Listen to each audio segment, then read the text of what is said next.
Good morning, or depending on when you're listening to this, good afternoon, good evening, or good night. My name's Ross and I was always told how to voice radio, so today I'm going to take you through a winning deck breakdown. Now, it's been a little while since we did one of these. Now we're into the new season. The PTCGRadio YouTube channel is going to feature a whole lot of new deck breakdowns and hopefully a whole bunch of new commentated games as well. We haven't had a chance for that over the past month or two, but it's coming all back now.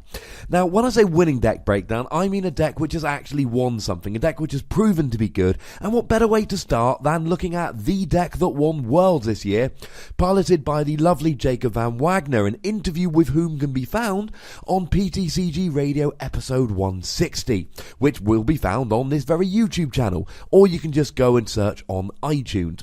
Now, some of you might be thinking, well, hang on a second, what is the point of having that, a deck breakdown of a deck which has just won in a format that we're just rotating away from? Well, the answer is the format isn't changing all that much. This shows you how to build decks. Shaymin really changed the format in terms of how we build decks. And one of the things I think, firstly, this deck is still really, really good and expanded. But secondly, it's absolutely vital to know how to build consistent decks. You don't win Worlds without a very consistent deck. And this deck list is very consistent and will help you to build consistent decks. Yes, we've lost Jirachi, but a lot can be learned from this deck in terms of how to construct an effective deck. Now, there are 3, maybe 4 cards that are absolutely vital to the success of this particular deck. And they are Archie's Ace in the Hole, Keldeo, and Blastoise. And then you can maybe put Superior Energy Retrieval in there as well. Archie's Ace in the Hole allows you to play a Pokemon on the bench, a water Pokemon, any water Pokemon, basic or not, straight onto the bench and draw 5 cards, as long as it is the only card in your hand. You use that to set up Blastoise. Now, Blastoise is a stage 2 with a lovely ability which allows you to attach as many water energy you like during your turn. So you get Archie's Ace in the Hole to get Blastoise out. We need a good attacker. The main attacker here is Keldeo. Now, firstly, Keldeo has got Secret Sword. That is very important because he does 50 damage plus 20 for each water energy attached to him, and of course you can get a whole bunch of water energy on him very quickly using Blastoise. Now, if you look at your kind of average 170 HP EX, you're going to be talking about 6 energy. 6 energy times 20 is 120, add to 50 is 170, or indeed 5 energy with a muscle band. More on that in a moment. And they are the main 3 cards in this deck. So let's have a look card by card. That's generally how the deck works. You want as early as possible to get your hand down to 1 card, which is Archie's Ace in the Hole, and then you play it, get Blastoise, Keldeo, bunch of energy and go. Do not forget, of course, that Keldeo has the rush-in ability, so you can essentially switch him out whenever you gosh darn feel like it, which is an incredibly useful ability to have. So, as we go through this then, let's have a quick gander at the Pokemon line. Why are there 2 Blastoise? I actually asked Jacob about this when I interviewed him. You only need 1 Blastoise. The reason you only need 1 is because you play it from the discard pile. And there's no point of having, 1 or 2 or 3 or 4 in the discard pile. You only need 1. The reason you play 2, in case 1 is prized. Why do you play 3 Keldeo? Again, you don't need 4 Keldeo. You generally need 2. But you'll be attacking with 3. When 3 go down, you lose the game. It's a space consistency thing. And this deck is so fast and so consistent, you're going to draw into one of those Keldeo. We also have 3 other attackers there. We have 1 Wailord. Now, Wailord essentially acts as a damage sponge. Wailord has a quite ludicrous 250 HP, which is absolutely massive, and the whole point of that is he's going to take a while to kill. Hopefully you're going to get this combo with Archie's Ace in the Hole going on turn 1, but if you don't, Wailord can just sit there and absorb damage. Remember, you are playing a whole bunch of water energy, so you can attack with Wailord, though you will rarely be doing so. It's also worth noting that you can attach an energy to Wailord and get rid of special conditions, stopping things like poison or burn, doing an awful lot of damage to that little Wailord. We've got one Mewtwo there. Mewtwo uses X-Ball. Mewtwo really is there as an attacker against other Mewtwo's. Remember, Mewtwo is weak to Mewtwo, so if your opponent tries to load energy on a Mewtwo to KO your Keldeo, you counter with your Mewtwo. But also, it's there because Keldeo is weak to grass, and if you're against a grass deck, one Mewtwo isn't going to do oodles, but it might. If you get a fast enough start and get enough energy on a Mewtwo, you can take down a grass deck with one Mewtwo. It's not ideal, but an attacker of another type is good. But like I say, he also acts as a good Mewtwo counter. The other attacker we have here is an Articuno. And Articuno is there because of his ancient trait, and the ancient trait there, quite simply, allows you to take an extra prize when you take a KO. He's got the Delta Plus. Now, it takes 3 energy, which is a lot of energy, to do, 20 damage, plus 40 more for each heads from 3 coin flips, but it takes an extra prize. So if you get your opponent down to very little HP, or you come across a weak Pokemon, you can steal extra prizes with Articuno. You can turn the prize race in your favour, and that is what is so good about him. Now, in terms of the other Pokemon, they all come in pairs. We've got 2 Shaymin. Shaymin is the best draw card we have had since Uxie came along. It is phenomenal. You don't play 2 Shaymin because one might be prized. You play 2 Shaymin because you're going to need 2 Shaymin, because you need to run through your deck as fast as you can, and Shaymin is super, super helpful for that. You play 2 Jirachi. Again, it's useful. Jirachi can search out a Lysandra to take your last prize. It can search out an end if your opponent gets off to a big start. But really, it's there to grab Archie's ace in the hole. This is how you make sure you can find Archie's ace in the hole when you need it. And again, although 2 might be used throughout the game, really you're playing a second here to avoid prizes. And you'll see this as a theme of the deck here. 2 Archie's ace in the hole, 2 Blastoise, 2 Jirachi. You arguably only need 1 of each, but you cannot afford for them to be prized. The other thing we've got here is 2 Execute, and this is purely for discarding. Now, we'll get to these cards in a minute, but you're playing Computer Search, you're playing Ultra Ball, you need to discard cards to use this. Execute stops you having to do so. Yes, you might draw into them when you don't want them, but a full complement of 4 Battle Compressor, more on them in a moment, also means that you're not likely to draw into them when you don't want them. As long as you don't start with Execute, which is unfortunately a possibility, you're going to be absolutely fine. The one real downside of the Pokemon line here is you don't really want to start with any of those Pokemon. Execute, Jirachi, Shaymin, all terrible starters. Wailord, Mewtwo are okay. I mean, Wailord's a decent starter, to be honest. But remember, Keldeo's got his rush-in ability, and that means that you are going to be able to get something else in the active if you so wish. So don't worry too much about that. In terms of the energy line, there are 11 energy. Quite frankly, I'm assuming an awful lot of testing went into this, and those 11 energy means that's how many you can get away with. This is a deck, and 11 is quite a lot for basic energy, but you need the energy down to do the attacks. Now, this deck, all the way through, I love it. I love the construction of this deck, which shouldn't be a surprise, given that it won Worlds. But I'm always very interested to see how streamlined these decks are.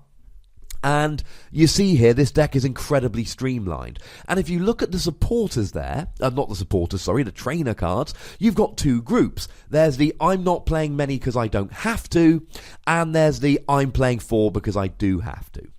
The cards he's playing 4 of. He's playing for Superior Energy Retrieval. Of course he is. This is a deck that relies on getting energy down. Superior Energy Retrieval allows you to recover 4 energy from the discard pile at the cost of discarding 2 cards from your hand, but given that you can propagate the Execute into your hand, in theory, both the Execute are in the discard pile, you use the Propagate ability, and you discard nothing to use Superior Energy Retrieval. Very useful, of course, if your opponent ends you to a small hand, because you will always have the cards to discard. You need the energy to pile onto your Pokemon, Superior Energy Retrieval gets it. 4 Trainers Mail and 4 Acrobike. This deck has to set up fast or it gets overwhelmed, or it can get overwhelmed quite quickly. If you don't set up the Blastoise Keldeo combo, there's not really a plan B here. The only cheap attacker you've got is Mewtwo, and you ain't running double colourless energy, so you've got to get set up. And having 4 of each of them, Acrobike and Trainer's Mail are 2 very aggressive trainer cards, which basically allow you to run through your deck faster. Acrobike just runs through your deck and lets you draw stuff. Trainer's Mail makes it more likely you'll draw into an Ultra Ball to clear your hand a bit, or draw into the Archies, or whatever. For Battle Compressor, this is a deck that plays from the discard pile. You are largely going to be using VS Seeker to use Archie's Ace in the Hole. You're going to be using Superior Energy Retrieval to get your energy from the discard pile. You're going to be using Execute from the discard pile. You're going to be recovering Blastoise from the discard pile. This deck really plays from the discard pile, so 4 Battle Compressor is an absolute must. Right early on in the game, you need an Archie's Ace in the Hole in the discard pile, because you've got more chance of drawing into a VS Seeker than you do an Archie's. You need a Blastoise in the discard pile to use the Archie's. You need your 2 Execute in the discard pile. And sometimes it's even a good idea to get energy in the discard pile so that you can use Superior Energy Retrieval, because drawing into 1 Superior Energy Retrieval is easier than drawing into 4 energy. 4 VS Seeker is an absolute must, because you need that Archie's Ace in the Hole, and the easiest way to get it is from the discard pile, so 4 VS Seeker needs to happen. And the 4 Ultra Ball here, again, you need to get that Blastoise, you need to do a bunch of discarding. Ultra Ball does it all. It will discard cards like Execute, but it will also allow you to search out any Pokemon in your deck. There would be an argument here for playing Dive Ball, which of course searches out any water Pokemon, but it couldn't get you Jirachi or Shaymin, so there is absolutely no point playing anything other than Ultra Ball. Jirachi and Shaymin are 2 key to the success of this deck. And then we get into the lesser played cards. Only 2 Professor Juniper. But let's not forget he's playing 2 Shaymin, 2 Jirachi, 4 Trainer's Mail, 4 Acrobike, 4 Battle Compressor, and 4 VS Seeker. He's rarely going to draw into a Juniper. He's going to Trainer's Mail, or he's going to VS Seeker into a Juniper. Archie's Ace in the Hole we've already looked at. N and Lysandra are not cards you're going to use very often in this deck, so you play it as a one-off and hope it isn't prized. You Battle Compressor them into the discard pile again, so you can play them with VS Seeker, because as soon as you play a Battle Compressor, that turns all your VS Seekers into Lysandras or into Ns. Which is, of course, more likely, like I say, you're going to hit one of your 4 VS Seeker more easily than you're going to hit your 1 Lysandra or your 1 N. So you play one of them just to get them in the discard pile, because you're not going to need them every turn. You're going to Lysandra occasionally. You're going to end your opponent to 1 or 2 if they start getting ahead. That's really the only time you're going to use them. Remember, in a deck like this, like the old Magnezone decks way back in the day, Magnezone Prime from Triumphant, this deck, you don't have to Lysandra stuff off the bench. You can just sit there and smash. You can pile energy on a Keldeo and just KO whatever they've got. We've also got 2 Rough Seas. You need a counter stadium in this format because some decks really rely on their stadium, so you need a counter. Getting rid of something like I suppose Vermac City Gym isn't that big a problem because you've got Rush in, but you need a counter stadium. Rough Seas heals 30 damage from any water Pokemon, which is the vast majority of your deck. It's your Blastoise, your Keldeo, and of course, if you're hiding behind a Wailord, Rough Seas will allow you to heal a bit from that as well. So 2 of them, for space reasons, I'm sure he would like to play 3 or 4 of them, but firstly, he's got to cut cards to make room. Secondly, and I've said this a lot in this video, and it's absolutely true, this is a deck that relies on getting a good setup and smashing. It is not, a finesse deck so much, and there is some finesse to it, don't get me wrong, but largely this is a deck where you just want to go Archie's, Blastoise, Keldeo, boatload of energy, smash. So you don't want to be drawing into Stadia, you want to be drawing into cards that allow you to get your combo off. 1 Computer Search because it's probably the best card in the game. It lets you clear your hand, which is key if you want to play Archie's Ace in the Hole. If you've got 3 cards in your hand and 1's Computer Search, you discard the other 2 to grab Archie's and you're off. One Muscle Band, one Float Stone. Again, I'm sure he'd like to probably play more of these, but there's a space issue here. Muscle Band, you don't need Muscle Band, because remember, your primary attacker is Keldeo, and your main secondary attacker is Mewtwo, all of whom you can add damage by just adding more energy. But one Muscle Band is useful for adding damage. Same with Float Stone. You can afford to... Remember, you can attach as many energy as you like, and you can rush in with Keldeo.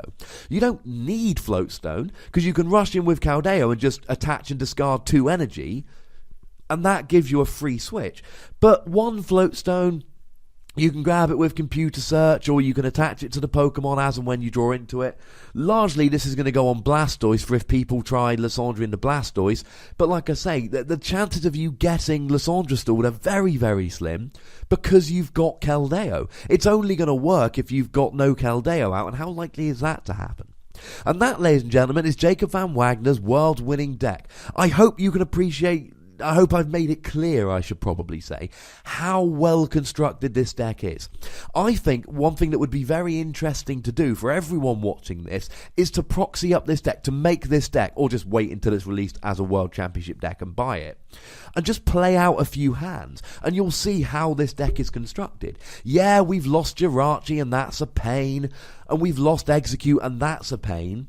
But other than that, this engine still basically exists. We've still got Archie's Ace in the hole. We've still got Juniper, although it's in the form of Sycamore. So we can still run decks like this and try and get them working. As always, make sure you stick a comment down below if you've got anything you would like to contribute. Make sure you like this video and make sure you subscribe to my YouTube channel. And of course, please make sure that you go and check out Wassy Plays, my video game channel. It's just like this for video games, and I have a sneaking suspicion that if you try it, you just might like it. Thank you very much for watching. My name's Ross, and you've been watching PTCG Radio.